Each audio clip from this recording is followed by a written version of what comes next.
Hai, kali ini kita akan belajar tema 5, subtema 1, pembelajaran 1. Jam dinding di rumah Benny mati.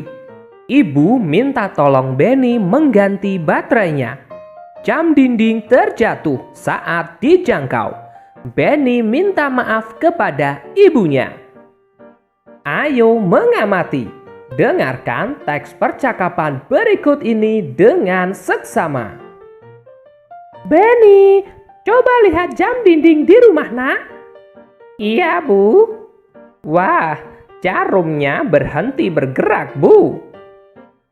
Kalau begitu, apa yang harus dilakukan? Benny harus mengganti baterai dengan yang baru, Bu. Maukah Benny mengganti baterainya? Mau, Bu. Hati-hati ya, Nak. Ya, Bu.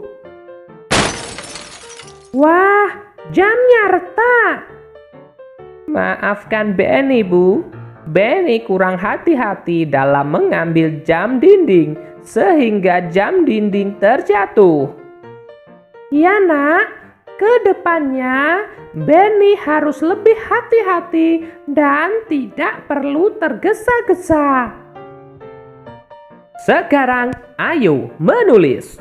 Setelah mendengarkan percakapan tersebut, jawablah pertanyaan berikut. Nomor 1. Apa yang terjadi dengan jam dinding? Yang terjadi adalah jam dinding terjatuh. Nomor 2. Siapa yang mengambil jam dinding? Yang mengambil jam dinding adalah Benny.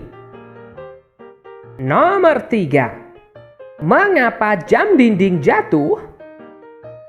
Jam dinding jatuh karena Benny kurang berhati-hati saat mengambilnya. Nomor 4. Bagaimana cara mengambil jam dinding? Cara mengambil jam dinding adalah dengan menggunakan tangga. Nomor 5. Benny telah menjatuhkan jam dinding. Apa yang dilakukan Benny kepada ibunya? Yang dilakukan Benny kepada ibunya adalah meminta maaf. Sekarang, ayo berlatih. Gambar berikut menunjukkan sikap santun. Sikap Benny santun kepada ibunya. Latihlah dirimu seperti Benny kepada ibunya. Benny menggunakan bahasa yang santun dalam meminta maaf. Coba perhatikan. Maafkan Benny ya, Bu. Benny sudah menjatuhkan jam dinding. Jam dinding di rumah menjadi rusak. Ya, Nak, tidak apa-apa. Ibu sangat berterima kasih karena kamu sudah menolong ibu. Lain kali hati-hati. Kamu tidak perlu tergesa-gesa. Berikutnya, ayo mengamati. Amatilah gambar berikut. Benny teringat tugas dari gurunya. Tugasnya mengukur panjang benda yang ada di rumah. Benny ingin mengukur panjang jam dinding. Berapakah panjang jam dinding ini? Sebutkan alat yang digunakan untuk mengukurnya. Alat yang digunakan adalah penggaris. Penggaris disebut juga mistar. Sekarang, mari kita coba mengukur panjang jam dinding menggunakan penggaris. Caranya, luruskan salah satu ujung jam dinding dengan angka 0 pada penggaris.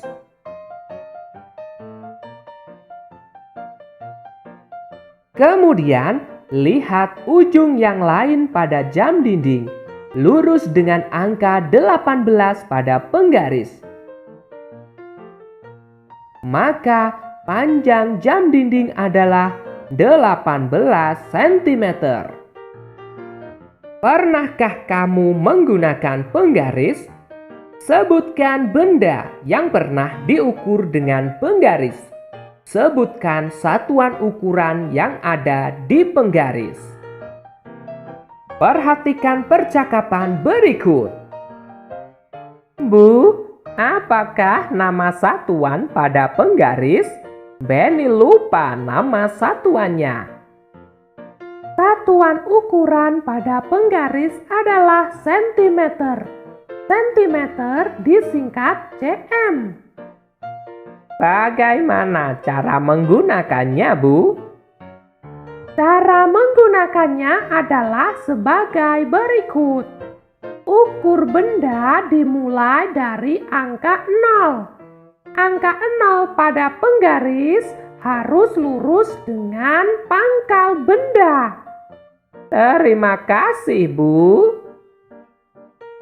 Berikutnya, ayo mencoba. Kamu sudah mengetahui cara mengukur benda. Ukurlah benda-benda yang ada di sekitarmu. Gunakan penggaris untuk mengukurnya. Perhatikan contoh berikut.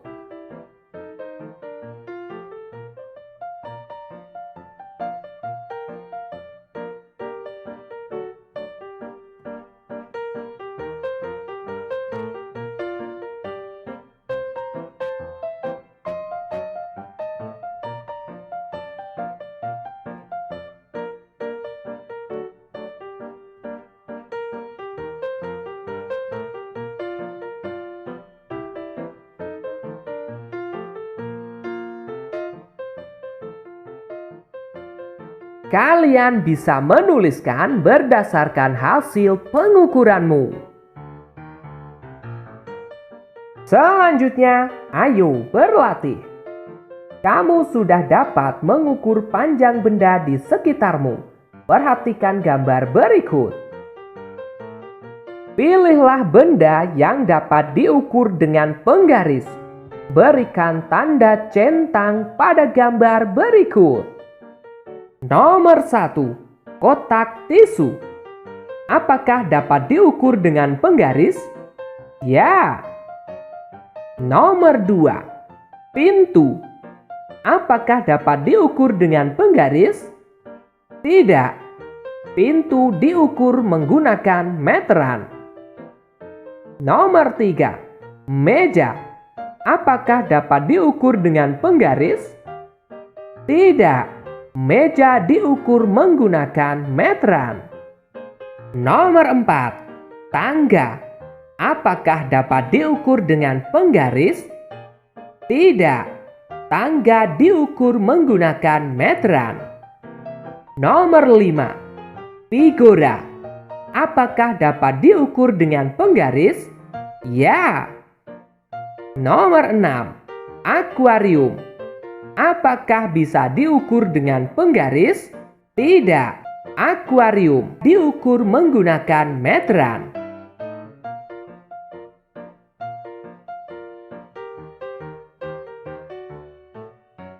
Berikutnya, ayo menyanyi.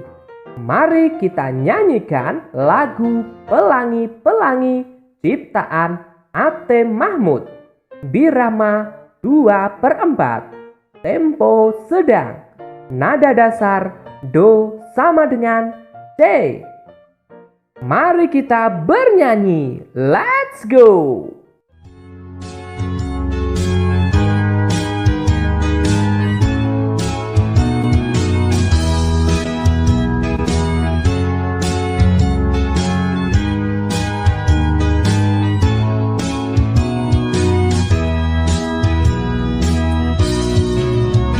Pelangi, alangkah indahmu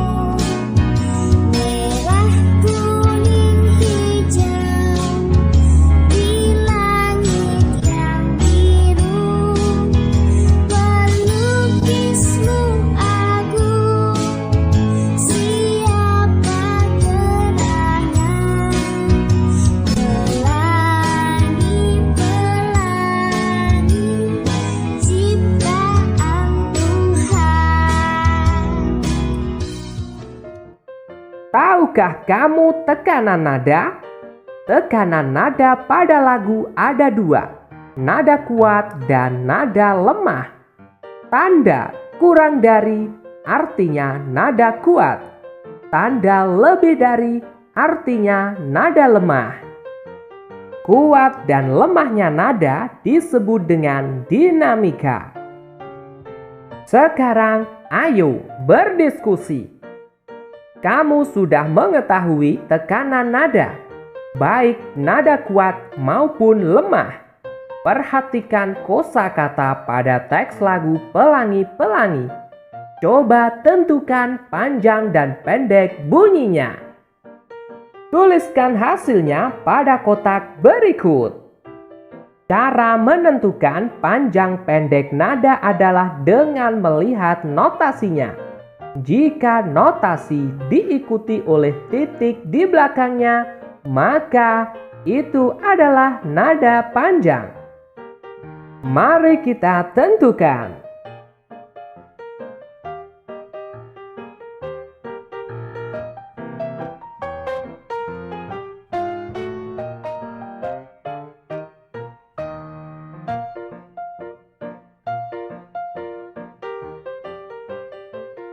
Berikutnya, garis bawahi teks lagu tersebut.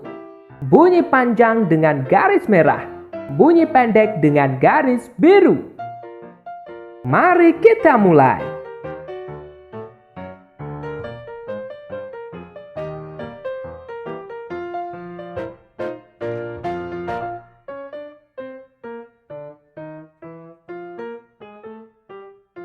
Oke teman-teman, cukup sekian pembelajaran kali ini. Kita lanjutkan pembelajaran berikutnya. Makan roti dicampur keju. Anak berbakti patuh pada ayah ibu. Bye-bye. Nah, hari ini kita masih belajar di tema 5, pengalamanku, subtema 1, pengalaman di rumah, pembelajaran yang kedua. Mari bersama-sama dengan Kak Citra kita belajar bersama-sama. Benny dan ayahnya bermain kuda-kudaan. Benny menirukan posisi kuda. Posisi kuda yang diperagakan oleh ayahnya. Adik-adik, apakah kalian pernah bermain bersama dengan orang tua kalian? Pasti rasanya sangat menyenangkan ya. Perhatikan gambar berikut ini. Ada beberapa gerakan bertumpu dengan tangan. Gerakan ini dilakukan oleh Benny.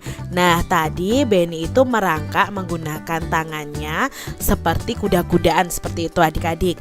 Nah, di sini gerakan bertumpu dengan tangan juga dilakukan oleh Benny.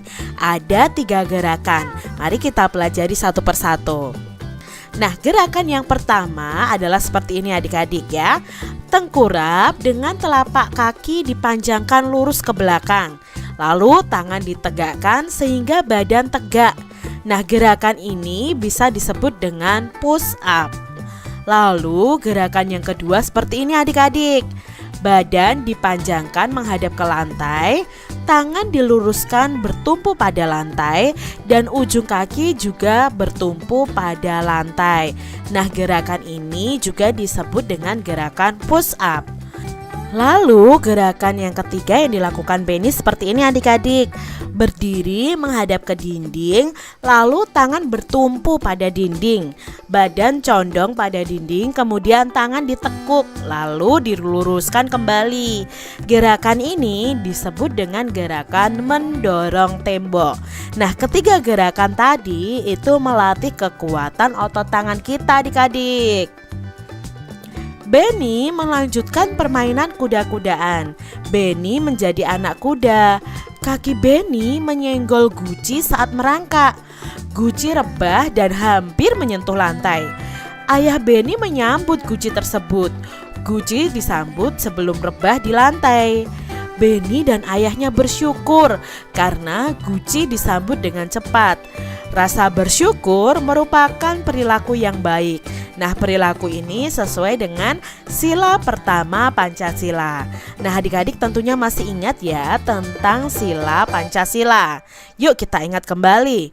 Pancasila itu berasal dari dua kata adik-adik, yaitu panca dan sila. Nah, panca itu artinya 5, sila itu artinya dasar atau aturan. Jadi Pancasila itu artinya 5 dasar atau 5 aturan. Nah, Pancasila ini ada di burung Garuda adik-adik. Terdapat simbol di perisai di bagian dada dari burung Garuda.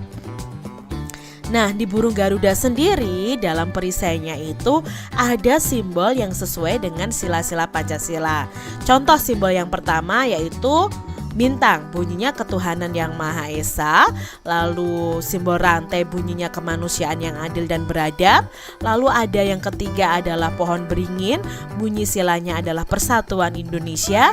Dan sila keempat adalah kepala banteng, bunyinya kerakyatan yang dipimpin oleh hikmat kebijaksanaan dalam permusyawaratan perwakilan. Dan yang terakhir itu adalah simbol padi dan kapas, bunyinya keadilan sosial bagi seluruh rakyat Indonesia. Nah, kita lihat satu persatu nih. Sila pertama simbolnya bintang seperti ini. Lalu sila kedua simbolnya rantai emas ya. Sila ketiga itu pohon beringin. Dan sila keempat ada kepala banteng. Lalu sila kelima adalah padi dan kapas. Tentunya adik-adik sudah hafal ya bunyi dari sila Pancasila. Nah, adik-adik, sila pertama itu adalah ketuhanan yang Maha Esa. Contoh penerapan sila pertama Pancasila adalah seperti gambar ini. Berarti berkaitan dengan kegiatan ibadah kita. Karena kegiatan yang berhubungan dengan ketuhanan itu adalah penerapan sila pertama. Contohnya beribadah sesuai dengan agamanya. Tadi Beni juga bersyukur. Nah, bersyukur itu termasuk dalam contoh penerapan sila pertama Pancasila. Nah, adik-adik, di Indonesia sendiri ada 6 agama, yaitu Islam, Kristen, Katolik, Hindu, Buddha, dan Konghucu. Nah, contoh sila pertama yang kita lakukan di rumah nih adik-adik ya, yang bisa kalian lakukan di rumah: beribadah bersama keluarga, berdoa bersama keluarga, berdoa sebelum makan, sebelum tidur, sebelum belajar, mengucapkan rasa syukur, berteman walaupun berbeda agama dengan siapapun, tidak menjelek-jelekan agama orang lain. Itu adalah contoh penerapan sila pertama. Nah, saat berdoa dan beribadah, kita harus bersungguh-sungguh karena kita berdoa kepada Tuhan adik-adik.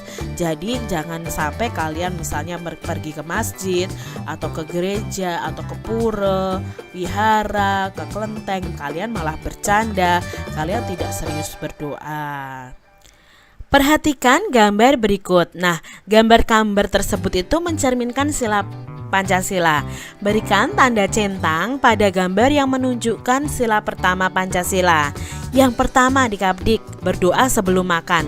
Apakah ini menunjukkan sila pertama Pancasila? Iya adik-adik, ini menunjukkan sila pertama pada Pancasila. Lalu yang kedua adik-adik, bergotong royong. Tidak ya adik-adik ya. Yang ketiga, bermain atau memberi kesempatan kepada teman untuk beribadah.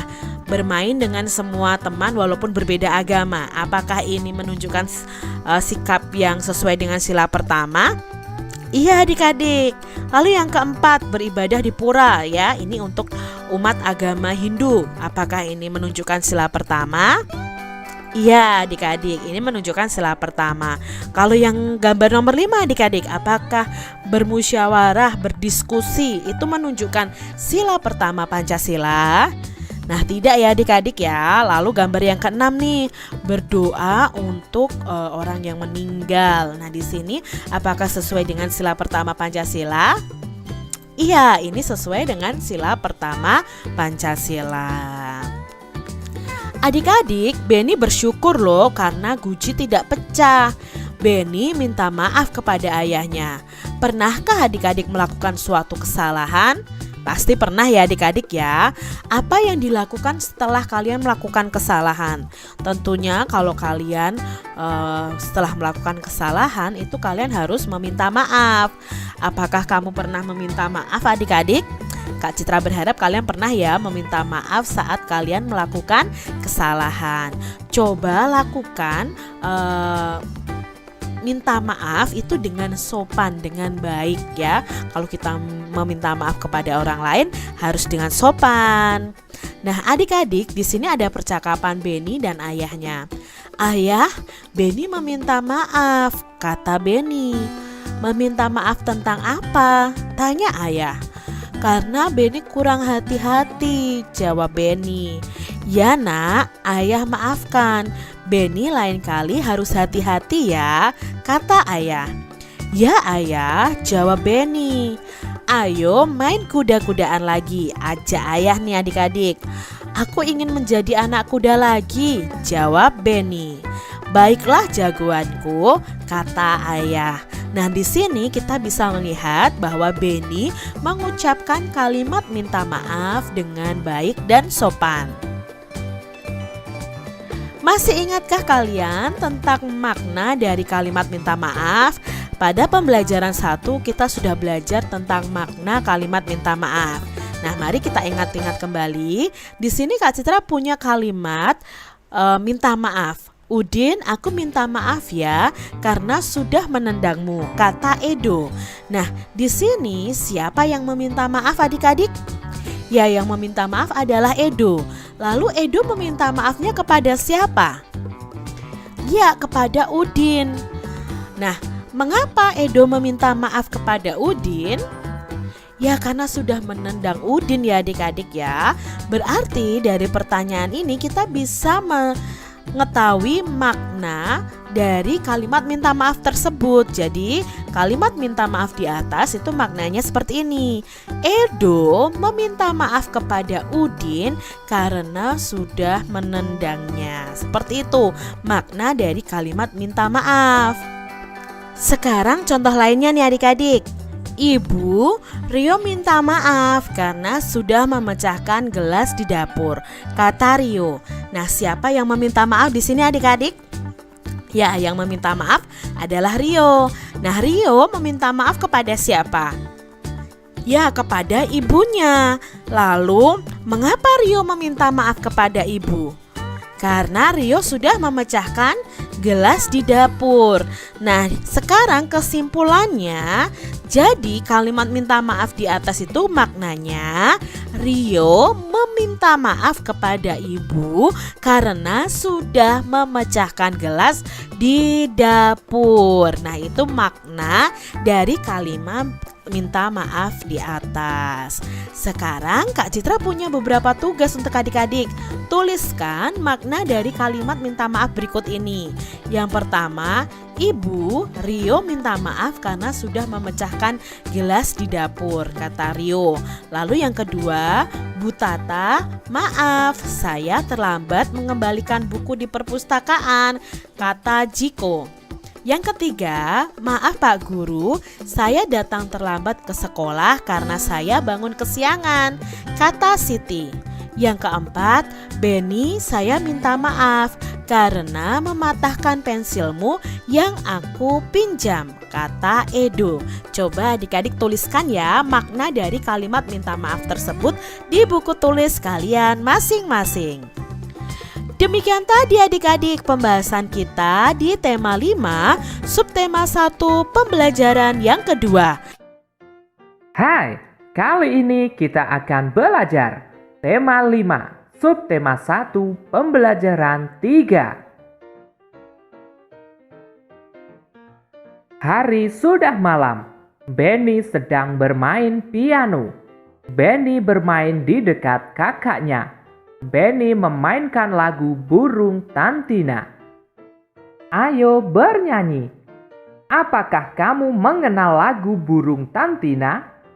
Apakah kamu pernah menyanyikannya? Jika belum, perhatikan lagu berikut. Ayo nyanyikan Burung Tantina bersama. Perhatikan tekanan kuat dan lemah. Juga panjang dan pendek bunyi lagunya. Lagu Burung Tantina adalah lagu yang berasal dari Maluku, ciptaan Satse Hehanusa, nada dasar Do sama dengan F. Birama 3/4. Tempo sedang. Mari kita nyanyikan. Let's go!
Selanjutnya, ayo mengamati.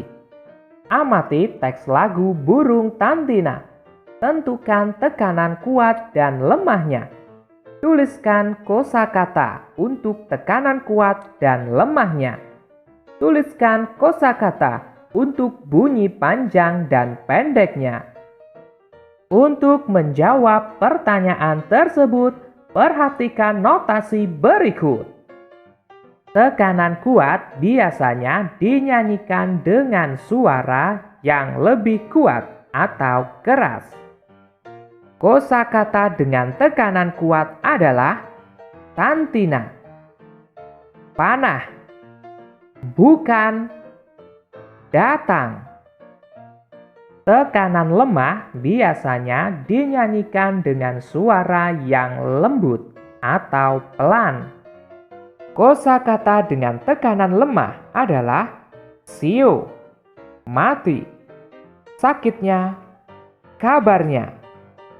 Bunyi panjang adalah notasi yang diikuti titik di belakangnya.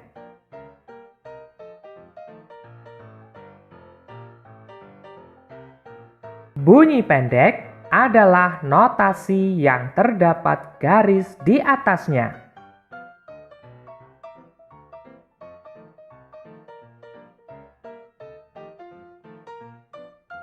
Benny bermain pianonya hebat. Benny bermain di dekat kakaknya. Kakak Benny sedang belajar. Kakak Benny merasa terganggu. Apa kata Benny kepada kakaknya? Ya, tentu saja. Benny meminta maaf kepada kakaknya. Ayo menulis. Perhatikan teks percakapan permintaan maaf Benny berikut ini. Maafkan Benny, Kak. Benny sudah mengganggu. Kakak belajar terganggu oleh Benny. Iya, Dik. Kakak maafkan.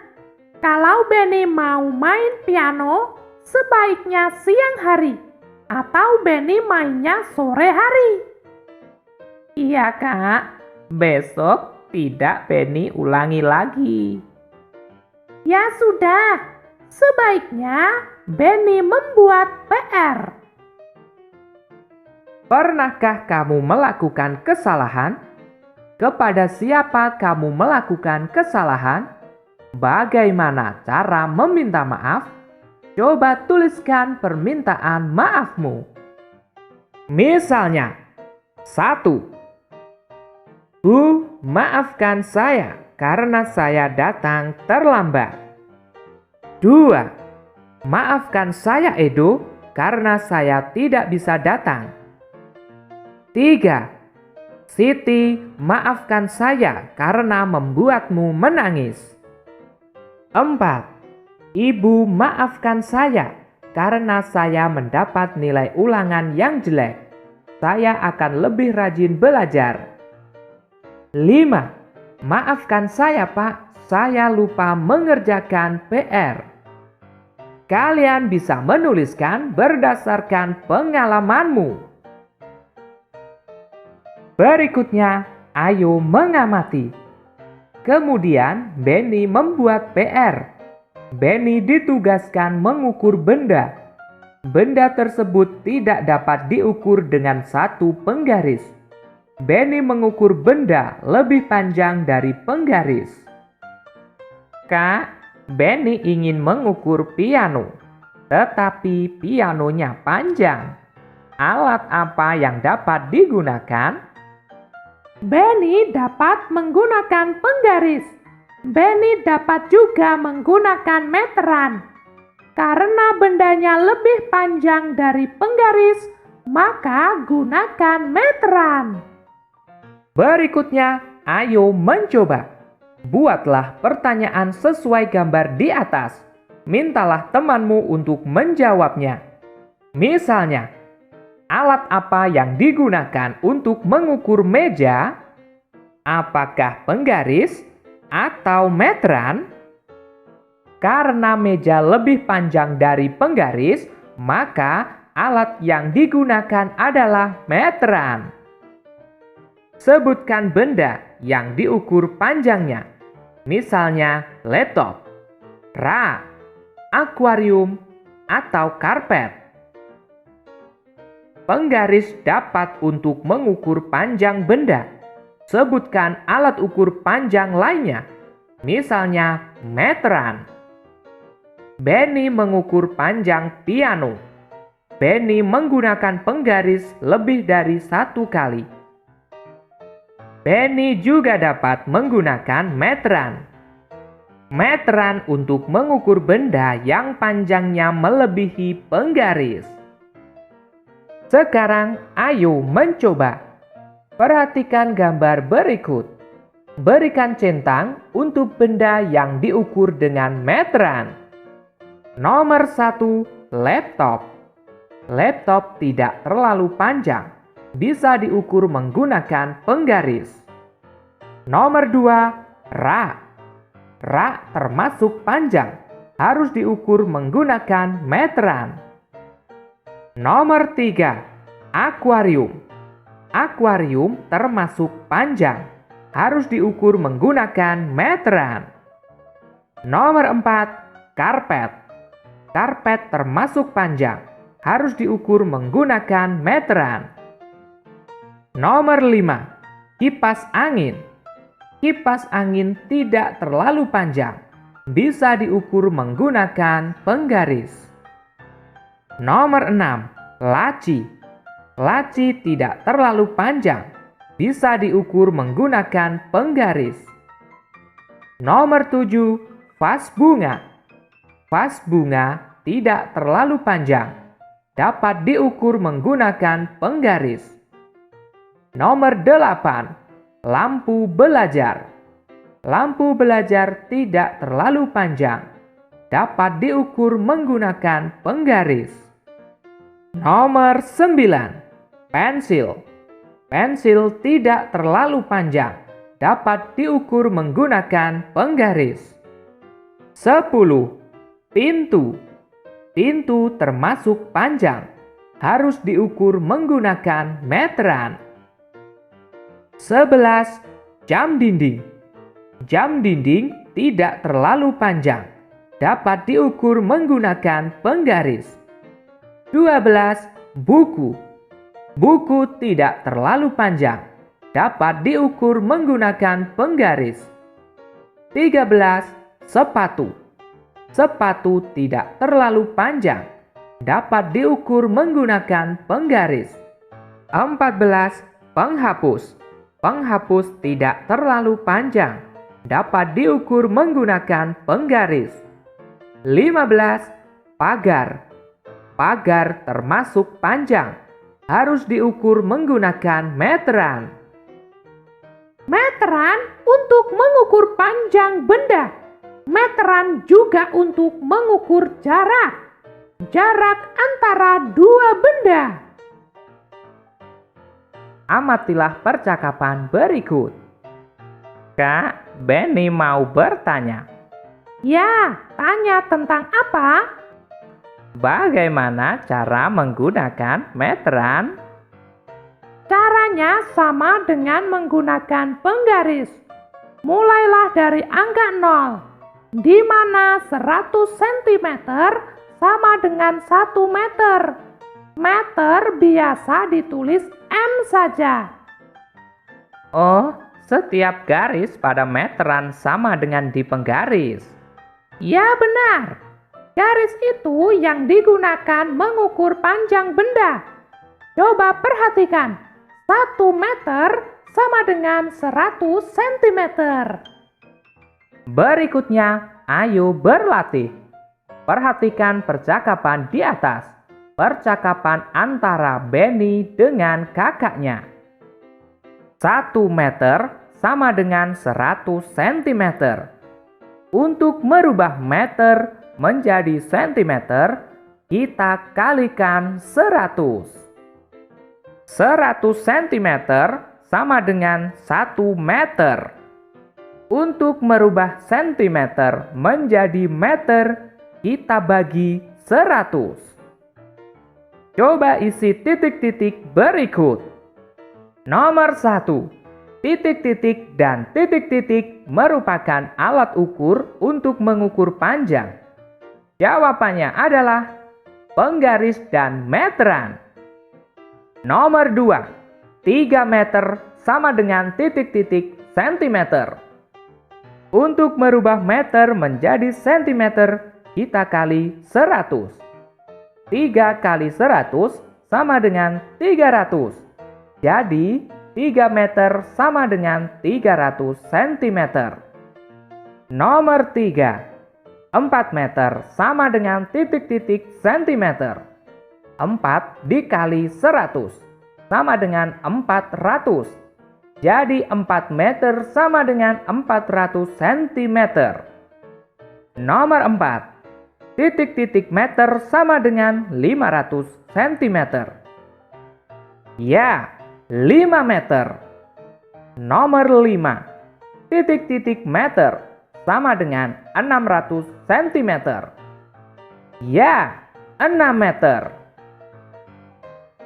Oke teman-teman, cukup sekian pembelajaran kali ini. Kita lanjutkan pembelajaran berikutnya. Beli tomat di hari Jumat. Kalian hebat dan penuh semangat. Bye-bye. Hai, kali ini kita akan belajar tema 5, subtema 1, pembelajaran 4. Hari ini adalah hari Minggu. Keluarga Benny duduk di teras rumah. Tiba-tiba Benny membaca puisi. Perhatikan percakapan berikut. Kak, Benny mau bertanya. Ya, silahkan. Apa perbedaan puisi dengan bukan puisi? Puisi ditulis dalam bentuk bait. Bait terdiri atas baris-baris. Bukan puisi bila bentuknya paragraf. Banyak barisnya tidak ditentukan. Pilihan kata dalam puisi hias, padat, dan indah.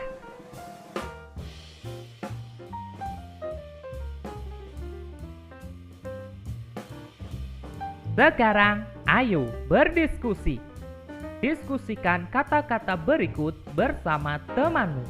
Tuliskan maknanya. Cangkul, maknanya alat untuk menggali dan mengaduk tanah. Siramilah, maknanya mencurahkan air. Tumbuh, maknanya bertambah besar. Bermekaran, maknanya mulai berkembang dan menjadi terbuka. berkicau. Maknanya bunyi burung. Sekarang ujilah pemahamanmu dengan mengerjakan latihan berikut. Bertambah besar. Ya, tumbuh. Bunyi burung. Ya, berkicau. Mulai berkembang dan menjadi terbuka. Ya, bermekaran. Mencurahkan air. Ya, siramilah. Alat untuk menggali dan mengaduk tanah. Ya, cangkul. Selanjutnya, ayo mengamati. Amatilah gambar berikut. Ayah mengajak ibu, kakak, dan Benny gotong royong. Gulma banyak tumbuh di taman bunga. Apa itu gulma? Gulma adalah tumbuhan pengganggu.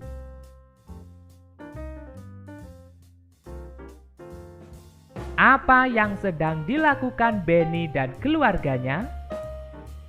Yang sedang dilakukan Benny dan keluarganya adalah bergotong royong membersihkan taman bunga. Pernahkah kamu melakukannya? Cobalah untuk melakukannya bersama keluargamu. Itu akan membuat kerukunan semakin terjaga. Berikutnya, ayo berlatih.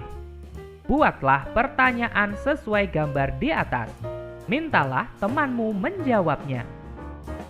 Misalnya, mengapa gulma harus dibersihkan dari taman bunga? Gulma harus dibersihkan karena dapat mengganggu pertumbuhan bunga. Benny memupuk tanaman. Benny bersama kakaknya bekerja sambil bernyanyi. Benny dan kakaknya menyanyikan lagu Lihat Kebunku. Ayo bernyanyi. Tahukah kamu lagu Lihat Kebunku? Nyanyikanlah lagu Lihat Kebunku bersama temanmu. Perhatikan tekanan kuat dan lemahnya. Let's go!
Sekarang, ayo menulis. Tentukan kuat lemah tekanan lagu Lihat Kebunku. Tentukan juga panjang pendek bunyi lagunya.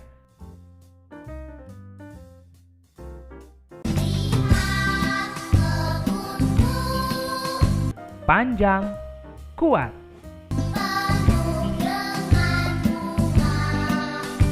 Panjang, lemah.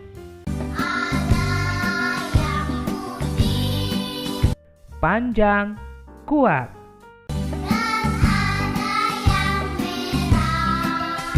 Panjang, lemah.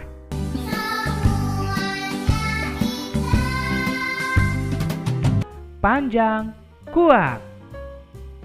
Jika kalian menemukan perbedaan pada panjang pendek atau kuat lemahnya lagu Lihat Kebunku, kalian bisa menuliskan berdasarkan penemuanmu. Selamat mencoba. Benny bersama keluarga beristirahat. Benny dan keluarga melihat kebun bunganya. Sekarang kebun bunganya sudah bersih. Selain bersih juga asri. Kemudian kakak Benny membacakan puisi. Sekarang ayo membaca. Bacalah puisi berikut. Perhatikan lafal, intonasi, dan ekspresinya. Lafal adalah cara mengucapkan bunyi bahasa. Intonasi adalah lagu kalimat. Ekspresi adalah pengungkapan perasaan. Taman Bungaku, karya Nikomang Juniati, SDN 5 Jungatan. Taman bungaku, bila ku pandang, hati pun senang. Tamanku cantik, sangatlah menarik. Taman bungaku, berserilah selalu. Jangan pernah kau layu, karena aku kan bersedih-seduh. Oh angin dari segala rindu, mampirlah ke tamanku, sebarlah harum bungaku ke segala penjuru. Sekarang giliranmu untuk membacakan puisi Taman Bungaku. Perhatikan lafal, intonasi, dan ekspresi. Selamat mencoba. Selanjutnya, ayo menulis. Jawablah pertanyaan berikut. Nomor 1. Apa isi Taman Bungaku dalam puisi? Isi Taman Bungaku dalam puisi adalah bunga-bunga yang cantik, menarik, dan harum. Nomor 2. Sebutkan kata yang baik pada puisi tersebut. Kata yang baik pada puisi tersebut misalnya senang, cantik, menarik, berseri, rindu. Kalian bisa menuliskan kata baik lainnya. Nomor 3. Bagaimana bila taman tidak dirawat? Bila taman tidak dirawat, maka bunga-bunganya akan layu.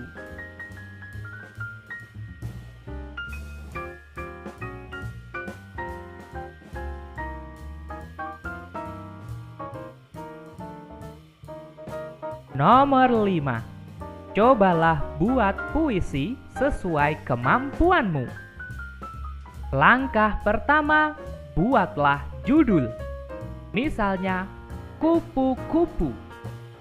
Selanjutnya, kita susun kata demi kata yang menggambarkan kupu-kupu. Ingat, kata-kata tersebut harus kias, padat, dan indah. Misalnya, sayapmu membuai mataku. Indah warnamu membuat kagum hatiku. Kupu-kupu, ciptaan indah Tuhanku. Terbanglah tinggi sesuka hatimu. Sekarang giliranmu untuk membuat puisi sesuai dengan kemampuanmu. Selamat mencoba. Setelah istirahat, Benny membantu ayahnya. Ayah Benny ingin memperbaiki motor. Ayo mengamati. Ayah, apakah nama benda ini? Benda ini disebut jangka sorong. Apa kegunaan benda ini ya? Gunanya untuk mengukur benda berbentuk lingkaran, seperti mur dan pensil. Sekarang, perhatikan gambar berikut. Berikan centang untuk benda yang dapat diukur dengan jangka sorong. Ini adalah jangka sorong.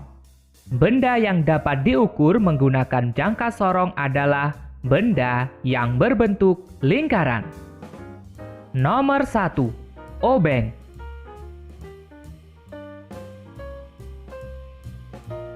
Nomor 2, tang.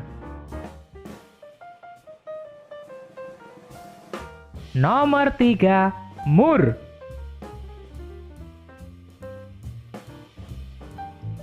Nomor 4, pahat. Nomor 5, kunci pas. Nomor 6, kunci ring.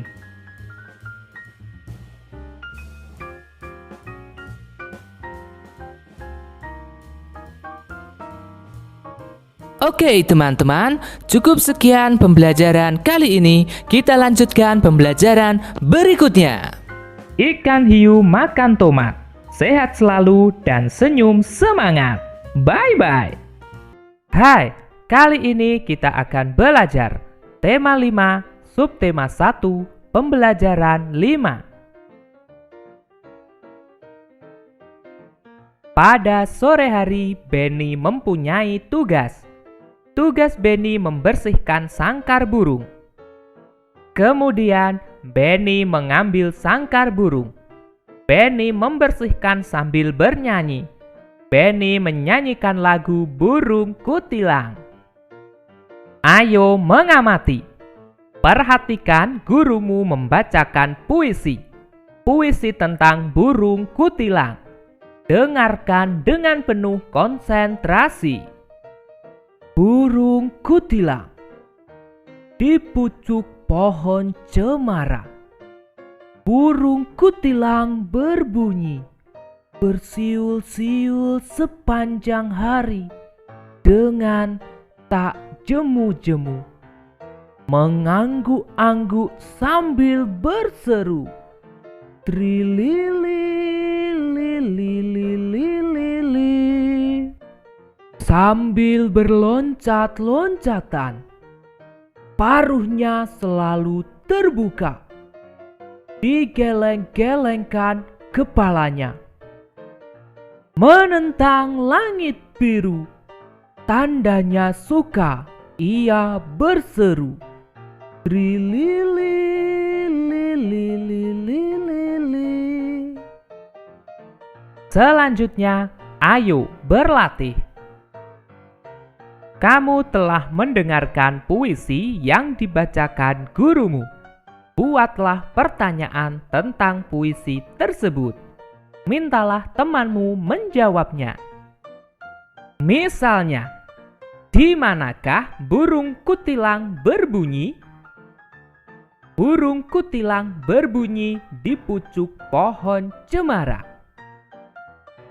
Sekarang, ayo berdiskusi. Diskusikan dengan temanmu makna kata-kata berikut. Nomor 1, cemara. Maknanya, pohon yang berbatang tinggi lurus. Pohonnya menyerupai tiang. Daunnya kecil-kecil seperti lidi. Nomor 2, bersiul. Maknanya, menirukan bunyi suling dengan mulut. Nomor 3, jemu. Maknanya, bosan. Nomor 4, berseru. Maknanya, menarik perhatian dengan suara nyaring. Nomor 5, paruh. Maknanya, mulut burung, ayam, dan itik. Selanjutnya, kamu perlu menguji hasil diskusimu. Caranya dengan mengerjakan latihan berikut. Petunjuk. Temukan kata yang sesuai dengan maknanya. Nomor 1, mulut burung, ayam, dan itik. Paruh. Nomor 2, menirukan bunyi suling dengan mulut. Bersiul. Nomor 3, menarik perhatian dengan suara nyaring. Berseru. Nomor 4, kata yang sama dengan bosan. jemu. Nomor 5. Pohon yang berbatang tinggi lurus. Pohonnya menyerupai tiang. Daunnya kecil-kecil seperti lidi. Cemara. Selanjutnya, ayo membaca. Pahami puisi berikut. Bacalah dengan lafal, intonasi, dan ekspresi yang tepat. Perhatikan contoh berikut. Burung berkicau. Karya Erika Artadini, SD Negeri Kebumen 1. Di pagi hari, kulihat engkau berayun-ayun sambil berkicau. Kadang ku ingin memiliki sayap dan suara sepertimu. Suara yang sangat merdu, kicauan di langit biru. Sekarang giliranmu untuk membacakan puisi burung berkicau. Perhatikan lafal, intonasi, dan ekspresi yang tepat. Selamat mencoba. Benny telah selesai membersihkan sangkar burung. Benny menggantungkan sangkar burung di tempatnya semula. Kemudian Benny bermain di taman. Mainan di taman banyak macamnya. Ada mainan bergelantungan. Ada mainan perosotan. Ada mainan ayunan. Benny memilih mainan untuk bergelantungan. Sekarang ayo mencoba. Perhatikan gerakan yang dilakukan oleh Benny. 1. Tangan Benny bergantung, kaki lurus ke bawah. 2. Tangan Benny bergantung, paha diangkat ke depan. 3. Tangan Benny bergantung, kaki ditekuk ke belakang. 4. Tangan Benny bergantung, kaki memanjang ke depan. 5. Tangan Benny bergantung, kaki memanjang ke belakang. 6. Tangan Benny bergantung, paha diangkat ke samping. Sekarang ayo bercerita.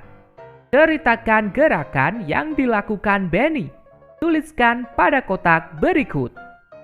Misalnya, Benny sedang bergantung menggunakan tangan. Saat bergantung, Benny melakukan gerakan kaki lurus ke bawah. Paha diangkat ke depan. Kaki ditekuk ke belakang. Kaki memanjang ke depan. Kaki memanjang ke belakang dan paha diangkat ke samping. Benny mempunyai banyak teman. Benny juga anak yang baik. Benny pandai bergaul. Teman Benny ada yang menjadi pengurus masjid. Pengurus masjid tiba-tiba ke rumah Benny. Pengurus masjid perlu bantuan. Bantuan untuk korban banjir. Benny memberi sumbangan korban banjir. Benny memberi contoh yang baik. Contoh ini sesuai sila kedua Pancasila.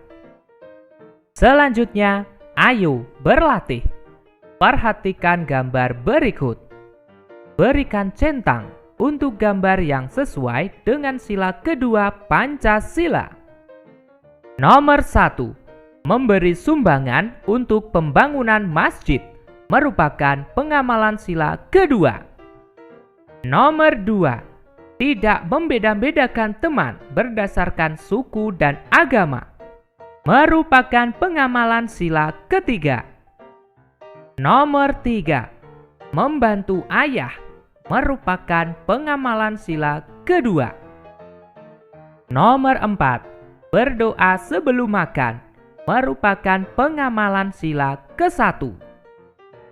Nomor 5. Merupakan pengamalan sila kedua. Nomor 6. Membantu ibu merupakan pengamalan sila kedua. Selanjutnya, ayo mengamati. Benny bermain di taman. Benny bermain gantungan di taman. Tangannya kurang kuat memegang gantungan. Tangan kanannya tidak berpegangan lagi. Benny hampir terjatuh. Ayah melihat Benny hampir terjatuh.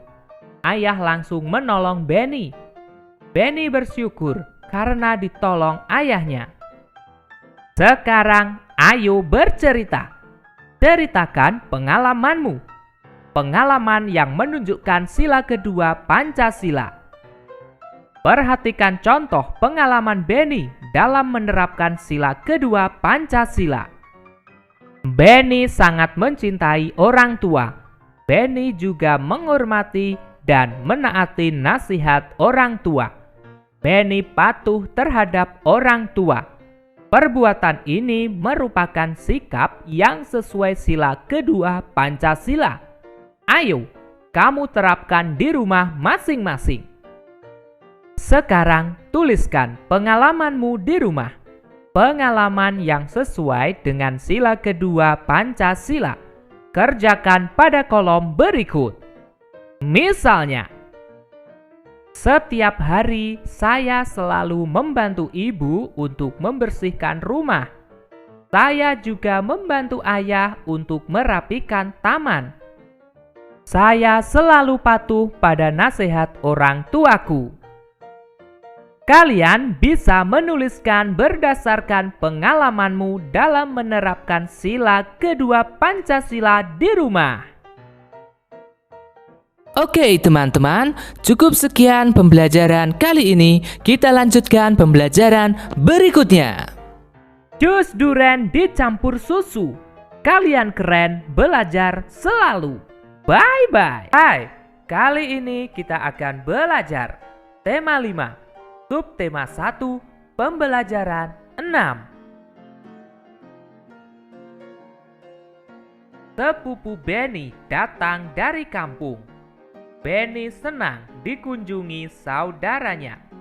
Benny dan sepupunya saling berkunjung. Benny selalu menjaga kerukunan antar keluarga. Sikap ini contoh perilaku sesuai sila ketiga Pancasila. Ayo mengamati. Amati gambar berikut. Ayo berlatih. Amati gambar tersebut. Buatlah pertanyaan sesuai gambar. Mintalah temanmu menjawabnya. Misalnya, sikap apa yang ditunjukkan Benny dan sepupunya? Sikap yang ditunjukkan Benny dan sepupunya adalah hidup rukun. Sekarang, ayo membaca. Kamu harus hidup rukun. Rukun dengan teman. Rukun dengan anggota keluarga. Rukun dengan tetangga. Hidup rukun merupakan contoh perilaku yang baik. Hidup rukun sesuai sila ketiga Pancasila. Maka dari itu, kita semua harus selalu menjaga kerukunan dengan siapapun. Bacalah percakapan berikut. Perhatikan percakapan Benny dan sepupunya. Benny, aku punya tugas dari guruku. Aku ingin mendiskusikan denganmu. Diskusinya selama libur di sini ya. Hidup rukun antar anggota keluarga. Ini contoh yang baik. Contoh ini sesuai sila ketiga Pancasila ya. Adakah contoh lainnya? Kebetulan sekali. Aku baru mempelajarinya. Selain itu, ada contoh lainnya. Seperti 1. Mengutamakan kepentingan keluarga. 2. Tidak memaksakan kehendak. 3. Saling menyayangi, saling menolong, saling menghormati, dan saling menghargai. Juga gotong royong di antara anggota keluarga. 4. Menjaga dan memelihara harta benda keluarga. Berikutnya, ayo mencoba. Perhatikan gambar berikut. Contoh perilaku di rumah yang sesuai sila ketiga Pancasila. Pilihlah dengan memberi centang. Nomor 1. Bertengkar dengan saudara. Perbuatan tersebut tidak mencerminkan kerukunan dan persatuan, maka bukan sila ketiga. Nomor 2. Bekerja sama membawa barang, menunjukkan sikap persatuan, merupakan sila ketiga. Nomor 3.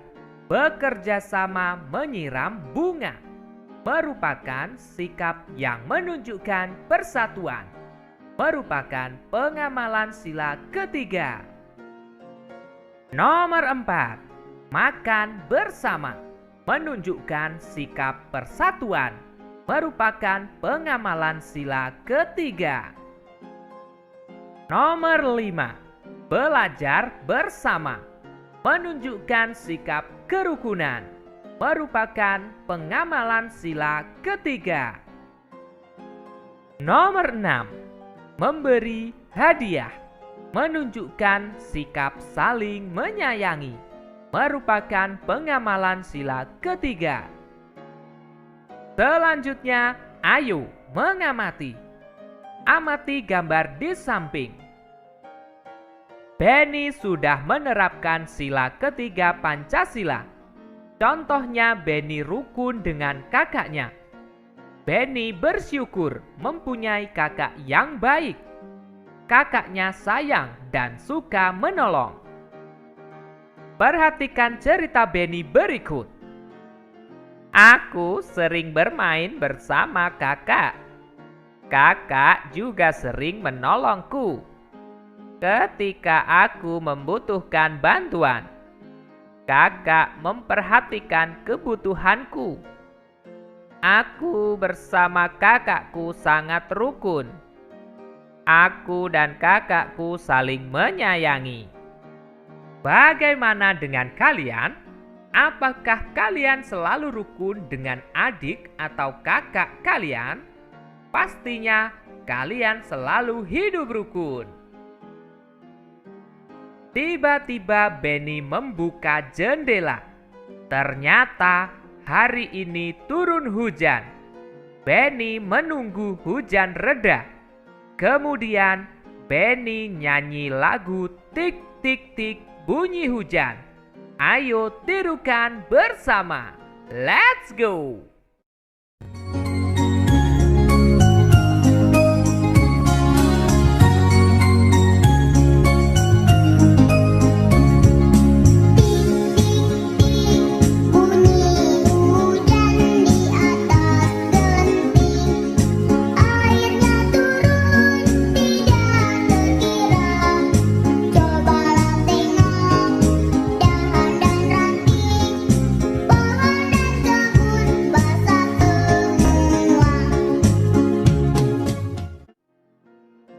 Sekarang ayo mencoba.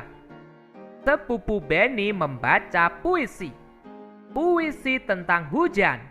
Dengarkan dengan seksama.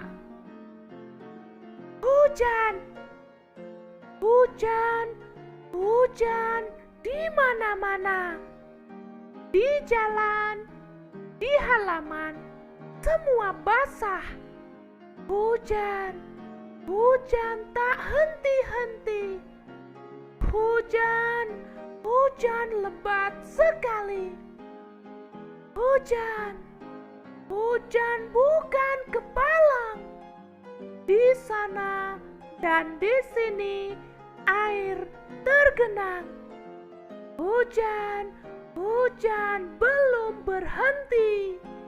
Hujan, hujan sepanjang hari. Perhatikan teks puisi tersebut. Apakah judul puisi tersebut? Ya, hujan. Ada berapa bait puisi tersebut? Ya, 2 bait. Setiap bait terdiri dari berapa baris? 4 baris. Jadi, semuanya ada 8 baris. Sekarang, ayo berdiskusi. Baca kata-kata berikut. Diskusikan dengan temanmu. Apa maknanya? Nomor 1. Basah. Maknanya mengandung air. Nomor 2. Lebat. Maknanya deras dan banyak. Nomor 3. Berhenti. Maknanya tidak bergerak. Nomor 4. Kepalang. Maknanya tanggung, tidak cukup kurang. Nomor 5. Tergenang. Maknanya terhenti mengalir. Selanjutnya, ujilah pemahamanmu. Kerjakan latihan berikut. Deras dan banyak. Lebat. Tanggung, tidak cukup kurang. Kepalang. Terhenti mengalir. Tergenang. Mengandung air. Basah. Tidak bergerak. Berhenti. Sekarang ayo menulis. Buatlah sebuah puisi. Puisi yang berkaitan dengan alam. Perhatikan pilihan katanya. Langkah pertama, pikirkan tema apa yang akan kita buat puisi. Lalu buat judulnya. Misalnya, pelangi. Kemudian, kita susun kata demi kata yang menggambarkan pelangi. Ingat, pilihan kata harus padat, hias, dan indah. Misalnya, lengkungan indahmu mempesona mataku. Warna-warnimu menghibur jiwaku. Indahmu sungguh tak ternilai. Engkau megah, ciptaan agung Tuhanku. Bait 1 telah selesai. Kita coba buat bait kedua. Aku bahagia bisa melihatmu. Anugerah indah yang Tuhan berikan kepadaku. Terima kasih Tuhan untuk cinta kasih-Mu. Engkau memperindah dunia yang sudah begitu indah. Sekarang giliranmu untuk membuat puisi tentang alam. Buatlah berdasarkan kreativitasmu. Selamat mencoba. Kamu telah belajar tentang puisi. Sekarang perhatikan benda di rumahmu. Apakah di rumahmu ada penggaris? Adakah meteran? Adakah jangka sorong? Adakah mikrometer skrup? Lihat panjang jendela rumahmu. Kamu dapat mengukurnya dengan penggaris atau meteran. Coba sebutkan alat ukur panjang lainnya. Penggaris dan meteran adalah alat ukur panjang. Alat ukur lainnya jangka sorong dan mikrometer skrup. Perhatikan gambar berikut. Sebutkan alat untuk mengukurnya. Nomor 1. Jendela, alat ukurnya meteran. Nomor 2, kipas angin dan pintu. Alat ukurnya adalah meteran. Nomor 3, tiang kipas angin. Alat ukurnya adalah meteran. Nomor 4, sapu. Alat ukurnya adalah meteran. Nomor 5, pintu. Alat ukurnya adalah meteran. Nomor 6, figura dan cermin. Untuk figura yang panjangnya melebihi penggaris, kita gunakan meteran. Begitupun cermin, alat ukurnya adalah meteran. Nomor 7, kotak kardus. Panjangnya tidak lebih dari penggaris, maka bisa kita ukur dengan penggaris. Nomor 8, pagar. Alat ukurnya adalah meteran. Oke teman-teman, cukup sekian pembelajaran kali ini. Kita lanjutkan pembelajaran berikutnya. Lampu pijar terang sekali. Anak pintar, raihlah prestasi. Bye-bye.